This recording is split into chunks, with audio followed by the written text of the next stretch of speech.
Bueno, pues vamos a continuar con el ciclo de conferencias. Es la cuarta sesión de este año y tenemos con nosotros a Alex Preuchat, que es cofundador del Head of Blockchain Strains of Global Talent en España, y nos va a hablar del blockchain, por qué es importante para ti. Bueno, voy a introducir a nuestro conferenciante. Estudió en la Universidad de Comillas el grado de Administración y Dirección de Empresas. Es máster internacional en Business Administration por ICADE E4. Habla 6 idiomas, entre ellos chino, alemán, español, inglés, ruso y francés. Y bueno, entre sus publicaciones destaca el blockchain, la revolución industrial de Internet, el Bitcoin, The Hand of Sanders and Nacon. Tiene varios artículos sobre criptomonedas, que me han apagado la luz y no veo. Tiene varios artículos sobre criptomoneda y blockchain, y también es director del nodo de Blockchain Spain. Bueno, pues bienvenido, Alex, y muchas gracias. Tienes la palabra.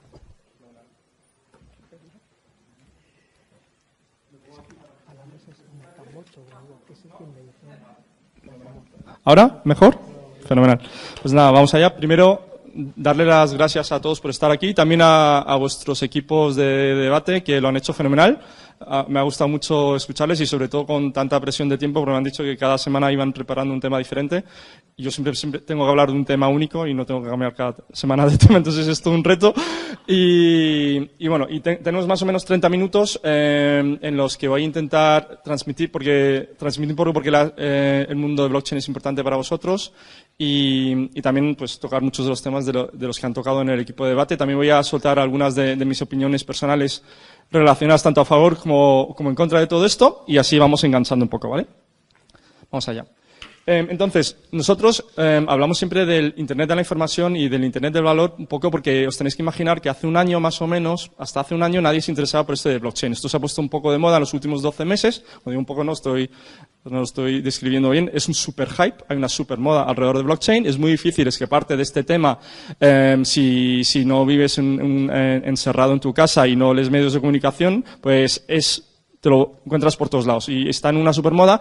Y nosotros, antes de lo que intentamos hacer para generar interés en esta temática, pues intentamos recurrir a Internet. Y cuando digo recurrir a Internet, porque hay unos símiles. ¿Y esos símiles cuáles son? Pues cuando cogemos el Internet de la información, que es el Internet que todos vosotros conocéis, el que estamos utilizando todos los días, está basado en estándares abiertos.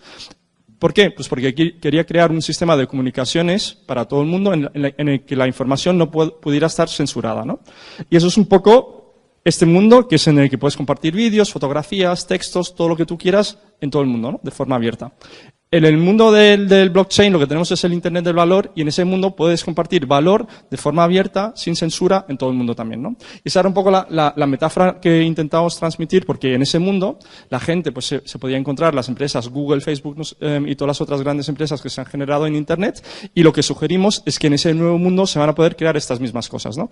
Y siempre intentamos un poco tocar la vena egoísta de las personas, o de ambición, porque por lo menos para generar un poco de interés, ¿no? Para que la gente empezara a verlo. Por nosotros, cuando íbamos a los sitios, cuando decíamos blockchain, primero se decía, ¿block qué? A ver, vente aquí, me explicas de qué va esto, porque me suena muy raro y muy friki, ¿vale? Entonces, la parte de esta rara friki ya ha pasado un poco, ya tampoco, pues la fase esta de los estupefacientes y mercados de drogas o de la deep web también ha pasado, y como ahora mismo estamos principalmente en un mercado de especulación, y es lo que más le interesa a la gente, pues todo el mercado de especulación que se ha generado alrededor de esto es un poco de las temáticas. Pero antes de hablar de esto, os cuento brevemente lo que es blockchain desde un punto de vista técnico, y la idea es un poco poder transmitirlo después un poco según vayamos contando. Entonces, desde un punto de vista técnico o funcional, blockchain es la máquina del consenso, o la máquina de la verdad. Y ahora voy a ir explicando un poco qué significa máquina del consenso o máquina de la verdad. Máquina del consenso significa que tenemos un instrumento que nos permite ponernos de acuerdo sobre cuál es la verdad de alguna cosa, de un hecho, sin la necesidad de un ente central. Y esto, que puede sonar un poco absurdo, pues bueno, esto es como en Internet. Tengo un sistema en el que puedo mandar paquetes de información por todo el mundo de forma descentralizada para evitar la censura de la información. ¿Esto qué sentido tiene? Bueno, en todo caso quizás va a reemplazar correos. Bueno, y ni siquiera correos se lo tomaba en serio, ¿no? Pues aquí tenemos un poco lo mismo, ¿no? Tenemos un concepto técnico que es muy abstracto y difícil de entender, y después os voy a ir dando algunos ejemplos de cómo la descentralización y tener una máquina de consenso que te dice la verdad puede tener muchísimo valor en diferentes aspectos de la sociedad. Y desde un punto de vista técnico simplemente es una base de datos transaccional gestionada de forma pública o en red, ¿no? Y esto se gestiona con tres cosas. Por una parte, con las matemáticas, la criptografía y, sobre todo, la comunidad. La comunidad es uno de los aspectos importantes dentro de las blockchains públicas, que os voy a explicar un poco, porque existen como dos grandes mundos de blockchain, el mundo de las blockchains públicas y el mundo de las blockchains privadas, que en realidad no tienen nada que ver el uno con el otro. Entonces, ¿qué es lo que conocemos? Y yo creo que en el debate se ha visto bastante bien. Nosotros venimos todos, y todos vosotros también, sois animales de la centralización. Entonces, cuando digo sois animales de la centralización, es que os habéis creado un mundo en el que estáis acostumbrados a que haya empresas, haya universidades y haya muchísimas entidades que están todas coordinadas de forma centralizada. Aquí está coordinada de forma centralizada, me imagino, con decano, vicedecano, etcétera, y hay toda una estructura jerárquica por la que tú vas pasando, ¿no? Y eso es un poco con lo que hemos vivido, ¿no? Pero si nos imaginamos un poco la evolución del sistema educativo también, y esto voy a ser un poco crítico o polémico, la evolución del sistema educativo, pues todos nosotros somos productos de unas necesidades del sistema. O sea, las universidades o el propio sistema educativo en su origen era mucho más elitista. O sea, la masa de la población no tenía acceso a la educación y unos pocos privilegiados tenían acceso a eso. Y ese sistema estaba muy personalizado y optimizado para esas pocas personas, ¿no? Después, con la revolución industrial, pues dijeron, hostia, es que necesitamos gente en las fábricas que sepa escribir y que sepa hacer cálculos mínimos, porque necesito aumentar mi productividad, necesito que la gente se organice, ¿no? Y poco a poco ese sistema se ha ido expandiendo, pero tenemos a día de hoy un sistema, desde mi punto de vista, masificado. Y cuando digo masificado, no solamente a nivel educativo, sino esto pasa en todas las capas de la sociedad, porque lo que hemos ido aprendiendo en los últimos 200 años es que el sistema que tenemos se ha copiado de las estructuras militares. Cuando digo las estructuras militares, en la revolución industrial lo que necesitaban era decir, oye, ¿en qué nos podemos inspirar para organizar nuestras fábricas? Pues cogían lo mismo, o sea, pongo aquí mi general es mi presidente y tal, y voy bajando en esa estructura jerárquica. Esto aplicado al mundo blockchain, ¿qué significa para vosotros? Pues esto aplicado al mundo blockchain significa, y voy a coger un poco el ejemplo de Bitcoin, que es la referencia y el origen de todo esto. Satoshi Nakamoto tenía la visión de crear un dinero descentralizado sin bancos comerciales y sin bancos centrales. Básicamente crear un dinero del pueblo, porque él decía o defendía de que el dinero tiene que ser algo gestionado por las personas y no gestionado por instituciones que no representan a las personas. Después se podría argumentar un banco central representa o no representa a las personas, pero esa era un poco la idea que defendía, ¿no? Pero para entender qué significa esto, ¿cómo lo podemos ver? En una empresa centralizada, si vosotros os cogéis cualquier banco, cuando Fernando tiene, digamos, 1.000 euros y se gasta 500, ¿por qué se cree Fernando de que eso funciona? Pues primero, porque confía en su banco. Hay una relación de confianza de Fernando con su banco. También se lo cree porque dice, oye, nadie va a poder manipular esa base de datos donde yo tengo mis ahorros y por eso me creo que esto también es verdad, porque el banco va a poder proteger su base de datos. Y finalmente también Fernando, quizás, asumo, se cree de que si el banco se porta mal, el regulador lo va a castigar. Entonces, como hay una cadena de confianza que se va cumpliendo en el tiempo, pues eso se cumple. En un sistema descentralizado esto es completamente diferente, de hecho no funciona para nada así. Os tenéis que imaginar que en el sistema Bitcoin, y digo Bitcoin porque es el origen de todo, que cada uno de vosotros es un ordenador y como ordenador se puede instalar un software. Y os instaláis el software de Bitcoin y cuando os instaláis el software de Bitcoin tenéis todas las transacciones históricas que jamás se han hecho en Bitcoin y además de eso estáis todos conectados en red y todos juntos gestionáis esa base de datos. En vez de que haya un ente central como un banco o cualquier otra institución que gestiona todos los registros, todos vosotros en conjunto gestionáis el registro. Esto que puede ser banal es fundamental porque el poder en la sociedad depende de los nodos o de los puntos de control de donde se gestiona la información. Si tú controlas el flujo de la información, tú tienes el poder de definir cómo funciona la sociedad. Y esto es uno de los aspectos en los que se basa la descentralización. Y hoy voy a ser especialmente honesto porque cuando hablo con estudiantes siempre me gusta ser un poco más directo y depende del público siempre, pues lo digo de una forma o de otra. Desde mi punto de vista, el sistema centralizado en el que nosotros vivimos ha fracasado. Y ha fracasado para todos. Ha fracasado para vuestros padres, ha fracasado para vosotros y también ha fracasado para el medio ambiente y para el planeta. Y como no veo ninguna solución para mejorar todo esto con el sistema centralizado tal como lo tenemos a día de hoy, pues estoy apostando por el sistema de la descentralización. Cuando digo que apuesto por el sistema de la descentralización, apuesto en el sentido sin saber si esto va a ser mejor o peor, porque puede ser mucho peor. Puede que muchas de las cosas que han expuesto tanto del lado a favor y en contra, pues se cumplan para favor, que vivamos en un futuro donde estemos muchísimo más controlados y seamos mucho más esclavos del sistema de lo que somos a día de hoy. Con toda esta tecnología tan bonita que se llama blockchain, que se supone que debería aumentar nuestras libertades. Lo que pasa es que no lo sabemos a día de hoy qué es lo que puede pasar. Pero como tampoco podemos cerrarnos a la innovación y los países principales del mundo están apostando claramente por la innovación, cuando hablo de estos países, hablo de países como Japón, Singapur, Dubái, Londres, tienen claro que si ellos quieren seguir siendo líderes mundiales a nivel económico y a nivel de país para generar prosperidad y progreso en su sociedad, necesitan estar en las tecnologías punteras. Esto no solamente es blockchain, sino son todas las tecnologías. Big Data, inteligencia artificial, todas las tecnologías, tienes que estar. Porque si tú quieres ser competitivo a nivel mundial, tienes que estar en la innovación. Y eso es una apuesta ya personal de país y de cada uno de nosotros si lo queremos hacer.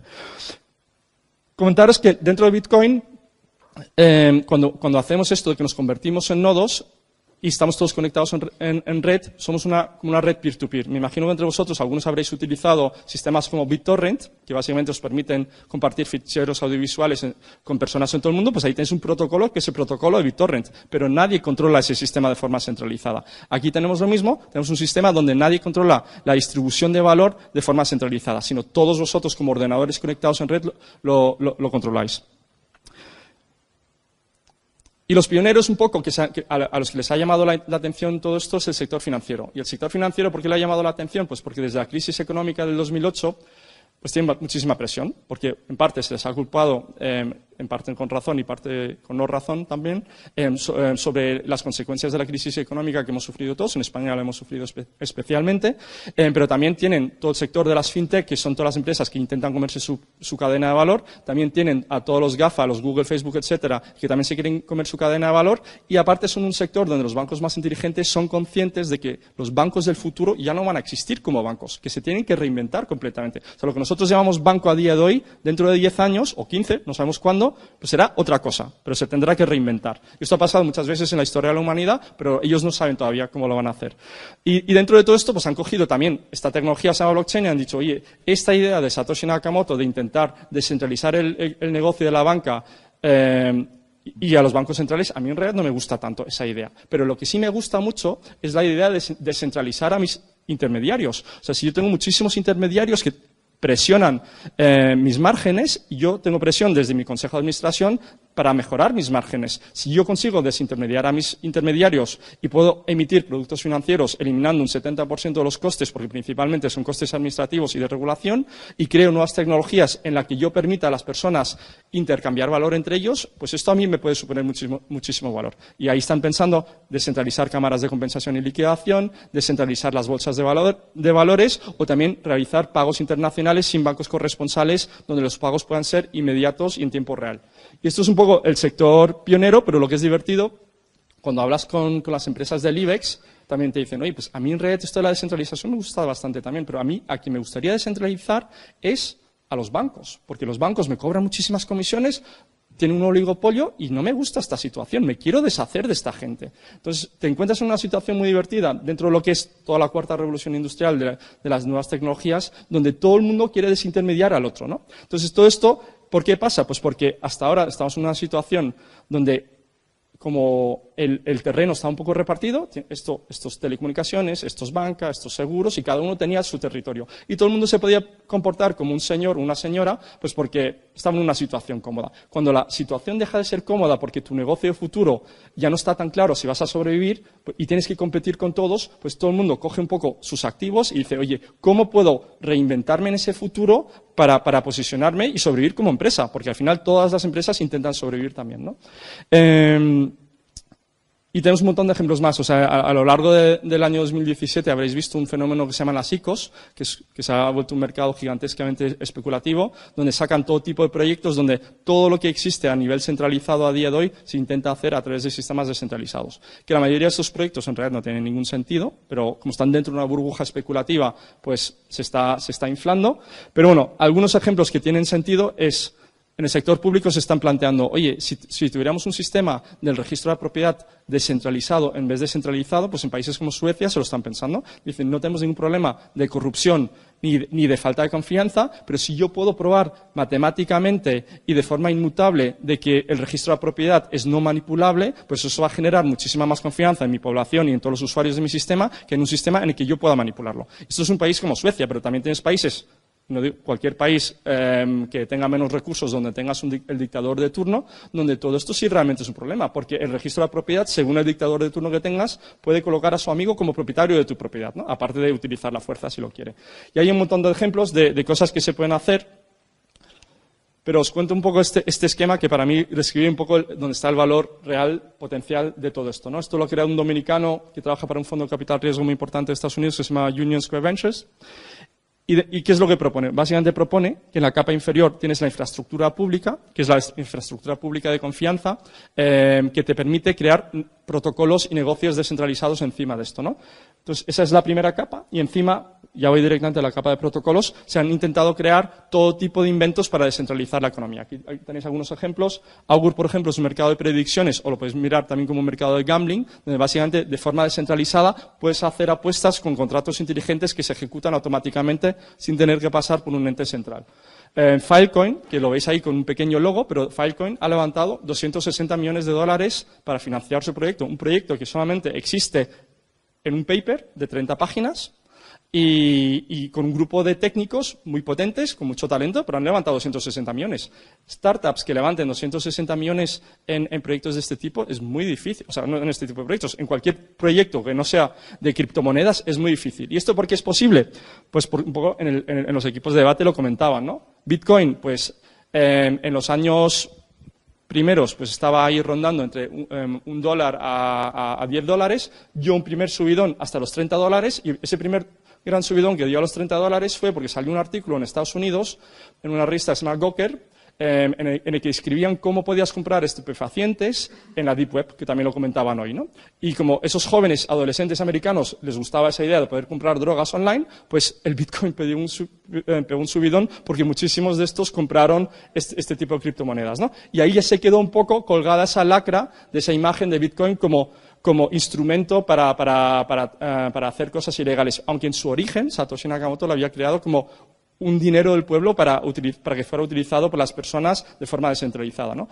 Y lo que ha ido dominando en los últimos años ha sido la especulación. Cuando digo especulación, ya la gran mayoría del negocio que se hace alrededor de Bitcoin o cualquier otra criptomoneda es especulativo.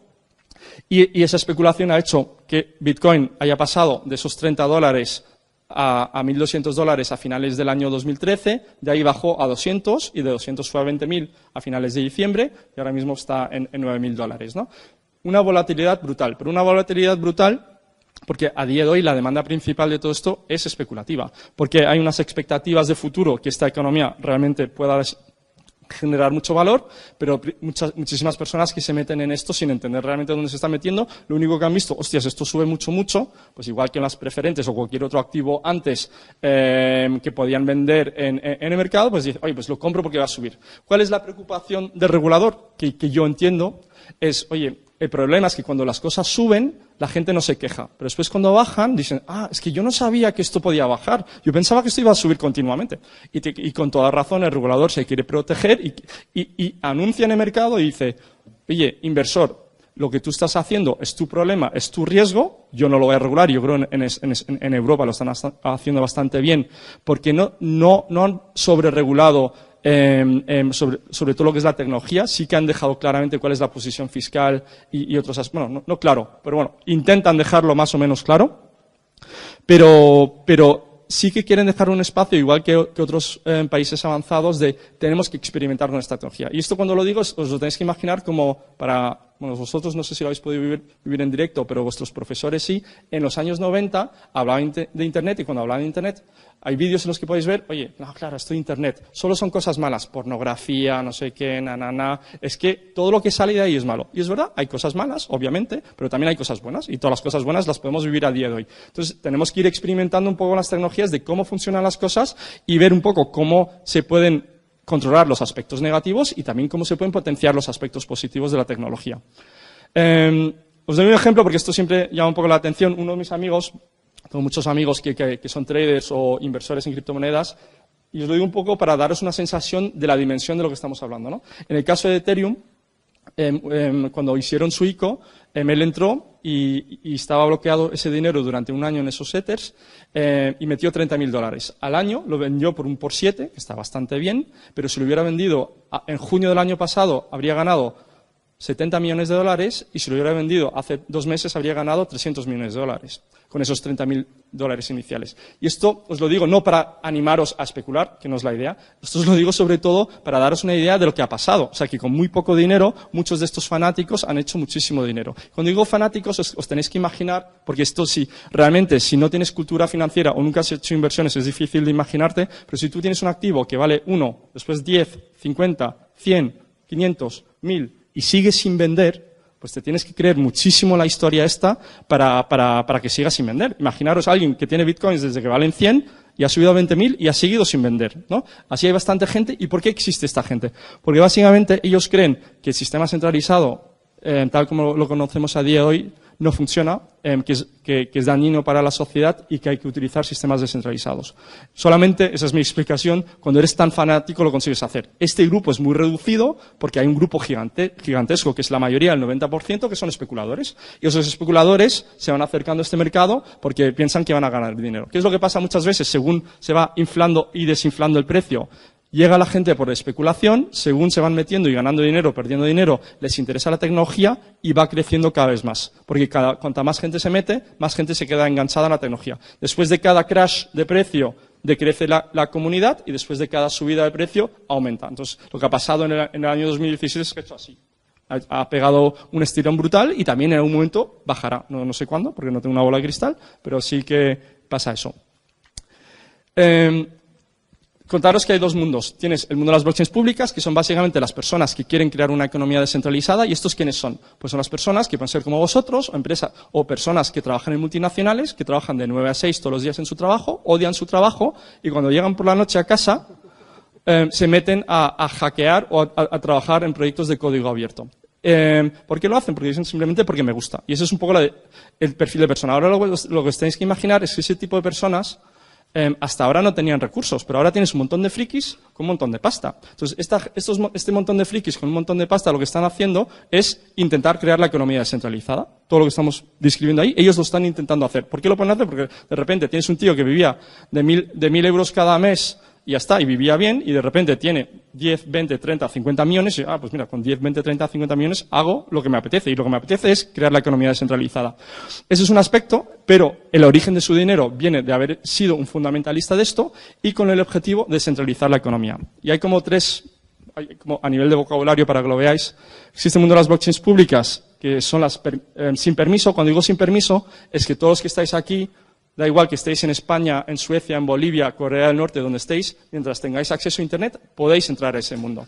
Y después existe el mundo de las blockchains privadas, que viene financiado por las grandes corporaciones, normalmente con empleados pagados por las grandes corporaciones, y que su objetivo principal es mejorar sus procesos. Cuando digo mejorar sus procesos, tengo mi casita azul, que ahora es muy bonita, le voy a poner tuberías más eficientes y todo va a funcionar mejor.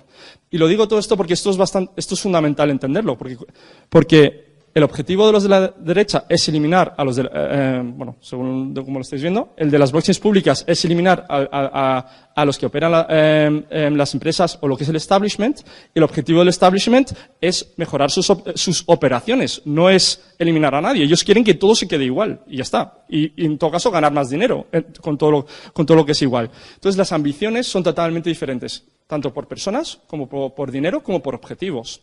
¿Que cuál va a funcionar en el futuro? Pues no tenemos ni idea. Yo personalmente defiendo que tenemos que tener una posición agnóstica, aunque esto sea un mercado totalmente fundamentalista. Cuando digo fundamentalista es porque los frikis de este lado piensan que esto es el establishment malo que les lleva oprimiendo toda la vida, y los de la derecha piensan, hostia, aquí tengo unos piraos que operan en el mercado de la deep web y están medio locos, yo no puedo basar mis sistemas en este tipo de cosas, ¿no? Al final son todo posiciones fundamentalistas. Yo creo que hay que dar un paso atrás y decir, oye, no, vamos a intentar entender la tecnología, entendamos cómo se puede utilizar todo esto para hacer las cosas mejor, y ya veremos qué es lo que funciona, si blockchains públicas o privadas. Y a nivel de vocabulario, o sea, simplemente las blockchains privadas, lo veis ahí, se llaman permisionadas o DLTs también.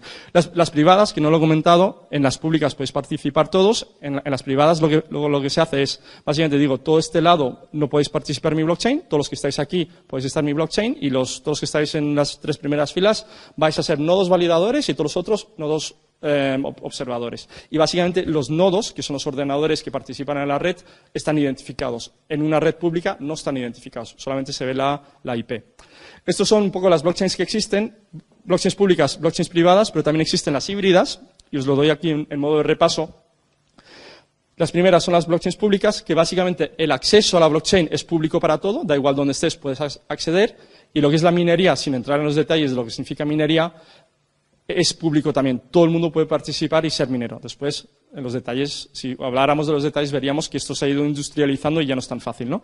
En las blockchains privadas, ¿qué es lo que pasa? El acceso es privado y la gestión de la base de datos también es privada. Y hay un modelo híbrido, que es el de acceso público, pero de nodos identificados. De estos tres modelos, no sabemos cuál va a funcionar, pero cada uno de estos tiene un funcionamiento fundamentalmente diferente. Y por eso, en realidad, hablar de blockchain de forma genérica no se puede hacer. O sea, no existe una blockchain, sino lo que existen son muchos tipos de blockchains diferentes, y estos tipos diferentes de blockchain, pues hay que ir estudiando cada una para ver qué aplicaciones tiene. También un poco en relación al debate, o sea, comentar que hoy habéis hecho como un debate bastante complejo sobre criptomonedas, porque hay que tener un montón de conocimiento previo para entender un poco el sentido del debate desde mi punto de vista, pero lo habéis hecho fenomenal todos. Pero lo que se escucha, lo que estaba de moda hace 2 años se decía muchas veces, y esto se escuchaba por gente del sistema financiero, decían, no, es que a mí me encanta blockchain, pero lo quiero sin criptomonedas. Y esto realmente solamente puede decirlo alguien que no entiende de qué va este tema. Por eso es como decir, me encanta mi coche, pero por favor quítale las ruedas. No, es que tu coche no va a rodar sin ruedas. Entonces, tú no puedes quitarle una blockchain pública, que se compone de 3 cosas, de un protocolo, de un token y de una blockchain. O sea, no le puedes quitar una parte, le puedes quitar una parte en el sentido de decir, tengo una blockchain privada y ya está, y mi blockchain privada va a funcionar como otra cosa. Pero ya no es una blockchain, porque yo por eso prefiero llamarlo blockchains y DLTs. Pero bueno, esto ya es un tema de términos en los que la gente no se pone de acuerdo. En términos, ¿cómo vamos de tiempo? 10 minutos, 8 minutos.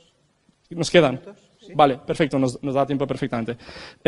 Os comento un poco la perspectiva de cómo esto puede generar valor, ¿no? Entonces, lo que hemos aprendido en los últimos 25 años, si cogemos la capa de protocolo, eso es el HTTP, TCP/IP, todos los protocolos en los que se basa Internet, la gente ha aprendido de donde se gana la pasta es con los Google y los Facebooks. Y como han aprendido eso, todo el mundo piensa en términos de aplicación. Digo, oye, el protocolo no es importante, voy a intentar construir encima de los protocolos, que es donde yo voy a ganar dinero, ¿no? Y la sugerencia es que en el Internet de valor esto va a ser diferente. Esto se llama FAT Protocols en inglés, es un concepto que han desarrollado, una hipótesis, si queremos. Entonces, ¿la hipótesis cuál es? Yo siempre lo explico con el petróleo. Si nosotros cogemos el petróleo como un commodity, hasta 1850 el petróleo no tenía ningún valor en la economía, porque hasta 1850 no se inventaron las lámparas de queroseno y como no había ninguna demanda para el petróleo, pues simplemente era un recurso natural, pero que molestaba, porque no tenía ninguna utilidad. Se empezó a generar un pequeño mercado de demanda a través de las lámparas de queroseno, después automóvil, después plástico, y ahora tenemos una economía totalmente dependiente de hidrocarburos, pero esa economía totalmente dependiente de hidrocarburos no existía hasta ahora. Y la sugerencia o la idea es la siguiente: si realmente después se consigue crear en la capa de aplicación una economía descentralizada a través de este tipo de blockchains, estas van a necesitar un carburante, una gasolina que alimente esta máquina. Y tú, para poder utilizar esa máquina, van a ser estas criptomonedas, que pueden ser bitcoins, ethereum o cualquier otra cosa. Pero no sabemos cuál va a ser, porque lo que tenemos que entender también es que las criptomonedas o el mundo de las blockchains públicas es un proyecto en estado alfa. Cuando digo alfa, significa que quizás dentro de 5 años esto no valga para nada y haya sido un gigantesco experimento social inútil, o quizás sí puede valer para muchísimo. Pero eso no lo sabemos a día de hoy, ¿no? Y es demasiado temprano. Y también lo que tenemos que saber o mentalizarnos, especialmente en países como España, porque constantemente escucho, sí, pero es que no existen aplicaciones reales todavía de esta tecnología, entonces esto no vale para nada. Claro, pero es que pensadlo como lo piensa un americano.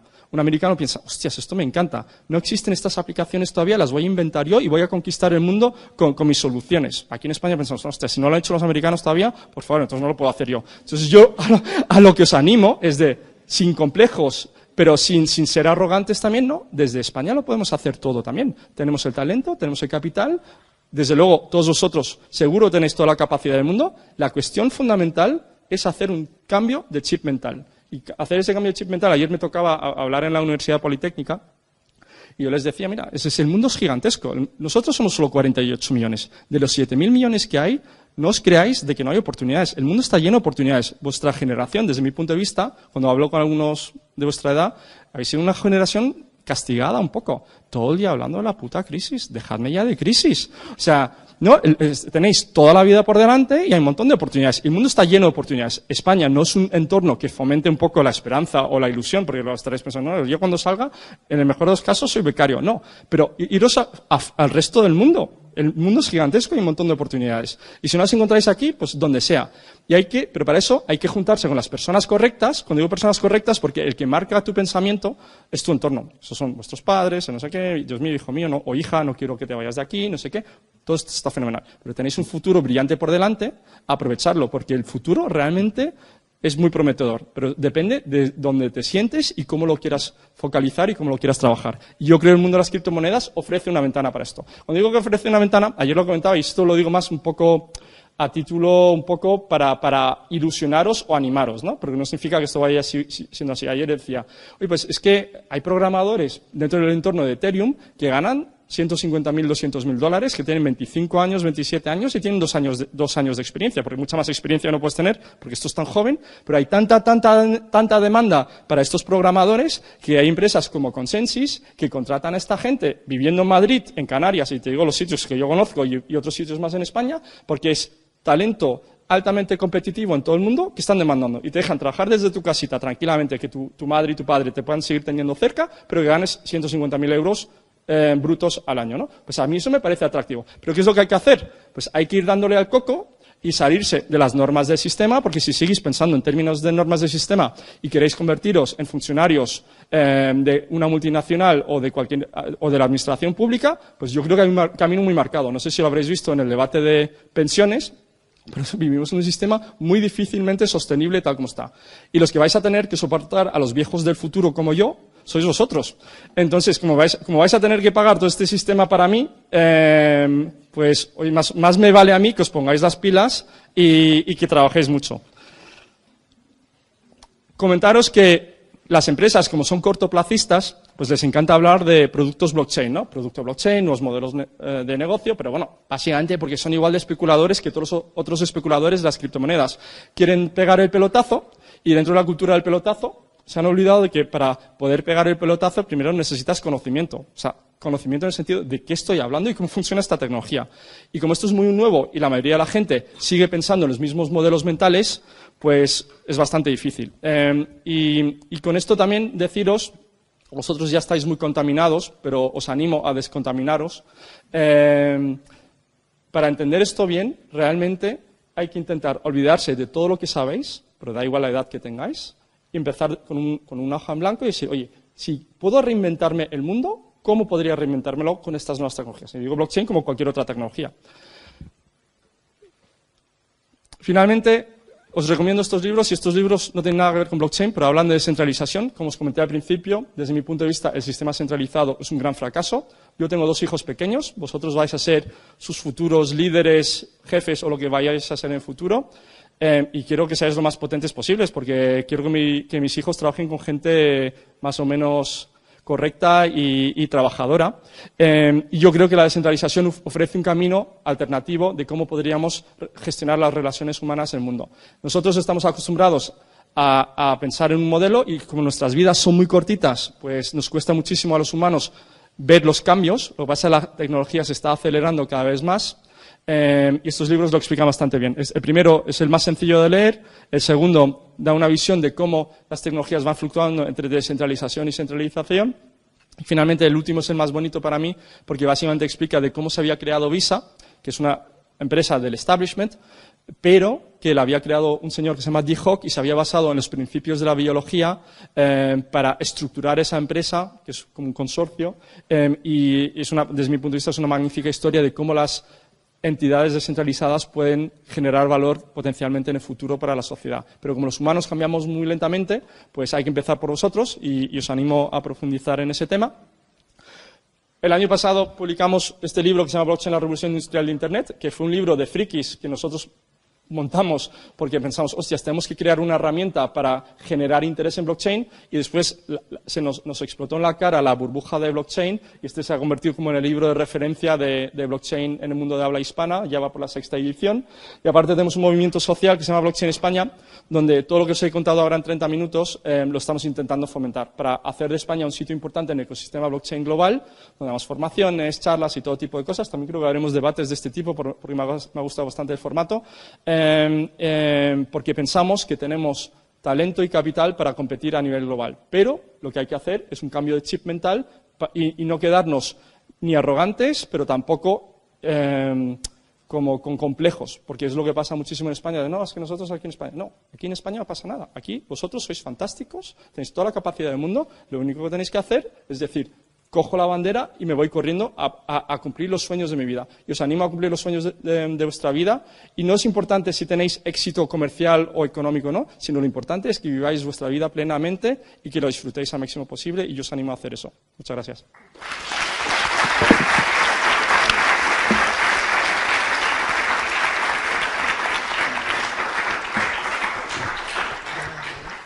Muchas gracias, Alex. Bueno, vamos a abrir un turno de preguntas, 5 minutos no más, pero bueno, si queréis intervenir y trasladarle cualquier pregunta a nuestro conferenciante, animaros. ¿Qué os gustaría saber? Sí, ahí, sí. Tu opinión personal. ¿Deberían regularizarse o no? Personal. Yo creo que os lo he transmitido un poco en lo que he ido exponiendo, pero no, yo creo que no se deberían regularizar en el sentido de los argumentos que presentaba el equipo en contra, y no es nada en el equipo en contra de este argumento, ¿sabes? Os lo digo yo, no os lo digo yo, sino os lo dice el inversor, uno de los inversores más grandes del mundo, se llama Mark Andreessen, de la empresa Andreessen Horowitz, que explica casi todo el narcotráfico del mundo se hace con dólares en efectivo. ¿Significa esto de que Bitcoin es la moneda del narcotráfico? No, simplemente hay muchísimas cosas que pasan. ¿Significa esto que tenemos que fomentar los instrumentos para que se puedan hacer cosas ilegales? No, tampoco. Pero también tenemos que reconocer, desde mi punto de vista, de que vivimos en un mundo con muchísimas mentiras. Y estas mentiras a vosotras os las inculcan desde que sois niños, desde el principio hasta el presente. Y vivimos en una sociedad hipócrita, ¿no? Entonces yo creo que dentro de una sociedad hipócrita en la que vivimos, según vais creciendo y especialmente cuando os lancéis al mercado laboral, os vais a encontrar con muchísimas cosas que vais a decir, oye, esto no es lo que a mí me habían prometido, esto no corresponde a lo que a mí me habían vendido desde que yo soy niño de lo que es la vida real. Y en ese sentido yo no veo ningún problema en las criptomonedas, sino lo veo como una revolución para cambiar las estructuras de la sociedad. Y yo lo que veo es un mundo de 7.000 millones de nodos, que son las 7.000 millones de personas conectadas en red, más allá de las fronteras. A mí, España como país me da igual. Y no digo porque sea hostil hacia España, también me da igual Paraguay y Sudán y no sé qué. Lo que me importa sois vosotros, cada uno de vosotros individualmente como personas. Y que respetemos a las personas y que veamos al planeta como un único ente. Y este tipo de tecnologías son una vía para potencialmente mejorar las cosas. Que también tienen cosas negativas, efectivamente. Y hay que regular en el sentido de, oye, si esto realmente se puede abusar, pues hay que controlarlo, pero no hay que matarlo. Porque el futuro de Europa depende de que seamos competitivos a nivel global en las nuevas tecnologías, no de que seamos un país de sol y playa donde los turistas vienen aquí a tomar el sol. Ese modelo está agotado y, de hecho, ha hecho muchísimo daño. Yo lo que quiero es que muchísima gente de talento como vosotros, o ingenieros y todo lo que tenemos, pues que los inyectemos al mercado global y que saquemos cosas desde aquí. Y con esto espero haberte respondido. ¿Más preguntas? Sí.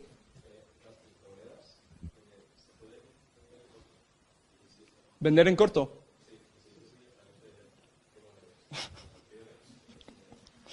Sí, bueno, como quizás has visto que salieron en el CME y en el CBOE, que son dos de los mercados de futuros importantes de Estados Unidos, ahora en diciembre, y se especuló mucho si se iba a subir el precio o no, pero ahí puedes hacer cortos, y después también hay diferentes casas de cambio, como Bitfinex en Hong Kong y otras casas de cambio, donde puedes hacer cortos. Lo que pasa, mis amigos traders le tienen un montón de miedo de hacerle cortos al Bitcoin porque el margen que tienes que poner es bastante alto y les ha salido bastante mal. Pero que los instrumentos están ahí y después ya depende del tipo de especulador. Hay especuladores que se les da fenomenal hacer cortos y, bueno, si se te da bien, adelante. Me parece que ya había otra pregunta, ¿no? Sí.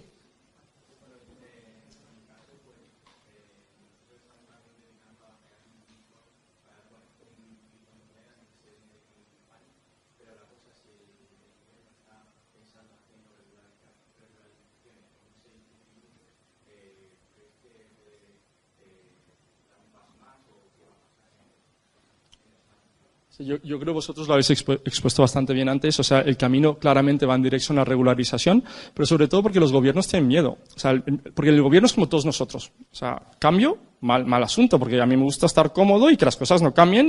O sea, porque cambios también significa que me tengo que poner las pilas, estudiar, no sé qué. Oye, quizás desaparece mi trabajo, imagínate. Pues cosas de este tipo, ¿no? Pero los reguladores, o sea, yo creo tienen varios frentes abiertos. Primero, tienen muchísimo miedo de que tengan titulares en los que diga la gente, yo invertí en Bitcoin o cualquiera de estas, perdí el 90%, este tiene la culpa. Y tú no me dijiste nada. Entonces el regulador quiere evitar esa situación y con toda la razón, porque en realidad a ti lo que te ha movido es la avaricia y, claro, y cuando te sale mal ya te quieres quejar y dices, no, es que yo no sabía en qué lo metía, ¿no? Eso por una parte. Pero también por otra parte, el reto que tiene el regulador cuando lo miras en el mercado de las ICOs o mercados de, o sea, todo lo que son productos financieros, las ICOs que se van sacando no son productos financieros en el sentido literal y el regulador no sabe dónde colocarlo, entonces le gustaría regularlo pero no lo puede regular. Y también dentro de los propios reguladores a nivel europeo se pelean entre ellos, porque hay países que quieren aprovechar sus jurisdicciones y ser líderes de mercado, como lo hace Suiza, Estonia, Irlanda, y otros países que son más conservadores por estructuras políticas o de quién va colocando a cada regulador, que dicen, no, y pues esto a mí me preocupa más el titular que otra cosa, ¿no? Y ahí, pues yo lo que comento siempre es que hay como tres tipos de países. Tienes los que apuestan por la innovación, que son Singapur, Dubái, Londres, Japón.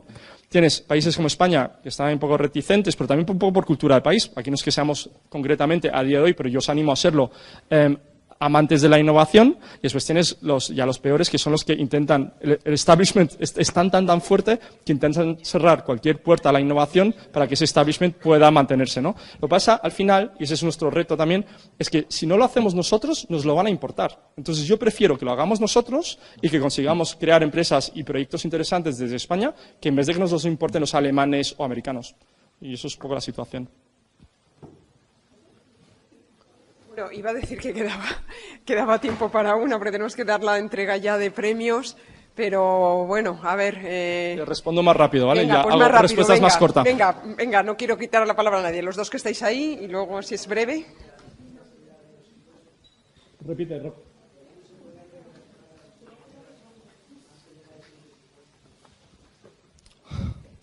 Regularizar, dices. O sea, dices cuando tienes criptomonedas y quieres declararlas en Hacienda, ¿o cómo? Sí. Pues es muy difícil. O sea, yo creo el otro equipo lo comentaba. Es que, o sea, todos estos fanáticos del mundo, lo voy a decir más rápido, todos estos fanáticos de crear una economía descentralizada ya saben las medidas que van a tomar los gobiernos. Entonces, es lo que hemos visto con Silk Road. Silk Road lo cerró el FBI, ¿y qué? Pues han nacido 5 o 10 más así después, y más anónimos, más difíciles de rastrear, y siguen existiendo.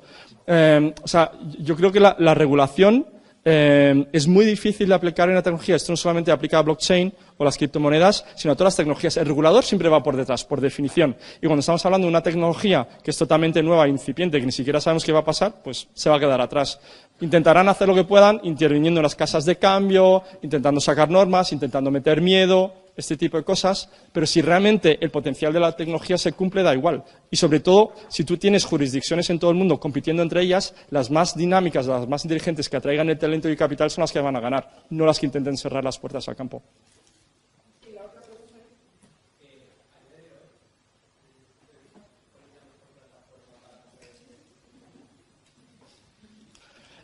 O sea, existen diferentes, yo no recomiendo ninguna, pero simplemente te digo las que son las más famosas.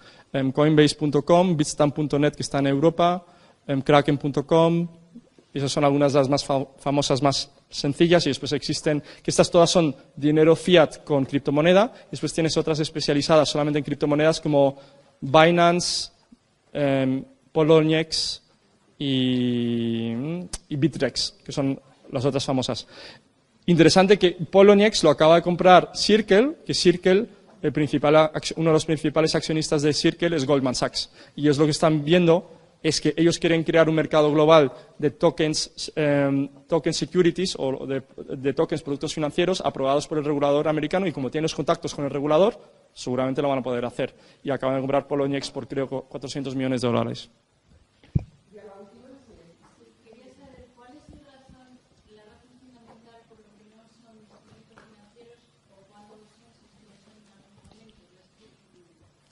Sí. O sea, existen dos tipos, ¿no? O sea, cuando hablamos de Bitcoin, Ethereum, la emisión de esas criptomonedas es descentralizada. Entonces, al ser la emisión de esas criptomonedas descentralizadas, es que nadie las controla. Cuando digo nadie las controla, ninguna empresa, ninguna persona, sino es una comunidad de participantes dentro de un proyecto de código abierto que gestionan el desarrollo, pero pues son miles de personas, ¿no? Pero nadie individualmente la controla. Y eso realmente no puedes hacer nada. Esto, yo creo, en el equipo de A Favor lo comentaban antes, esto es como un virus. Mientras haya conexión a Internet, eso sigue vivo, porque las personas, mientras lo quieran utilizar, lo van a seguir utilizando.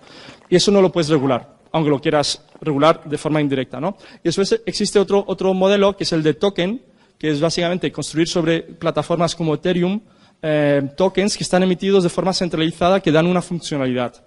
Y esos tokens sí que son muy fáciles de regular. Y como esos son muy fáciles de regular, pues la aspiración de los reguladores es hacerlo, ¿no? Porque básicamente se parece a un producto financiero, anda como un producto financiero, pero no lo puedo categorizar como producto financiero, pero se hace como todas las cosas, ¿no?